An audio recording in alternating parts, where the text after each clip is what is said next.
So I decided to do this review on this brush makeup cleaner, and I'll put the link on the on my description below. It was about $23. I really don't know what the difference is between like $3 or $4 more. I always go by the ratings, and if it's a little bit more and it's a 5-star rating as opposed to a cheaper one that has a lower rating, I'll go with the most expensive one.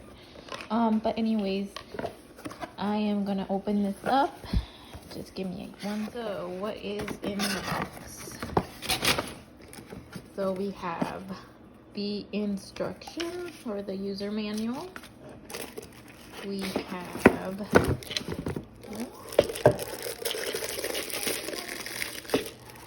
the bowl where the water is going to be, and I guess the brush holder right here. And we have the spinner thing.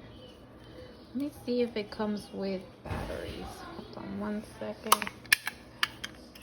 Oh, it does not come with batteries. So it might have been on the description and I didn't read it. So I'm going to get me some batteries.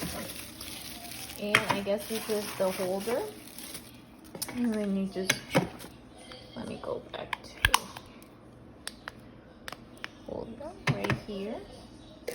And let's see this. 1 second. Sorry. Let me open this up really quick. Okay, so I opened it up.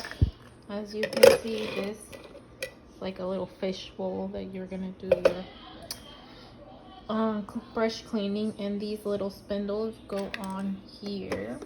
Let me see.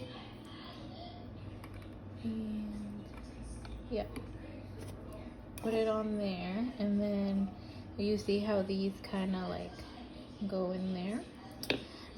I'll do another video on how I used it, because obviously I'm gonna need batteries.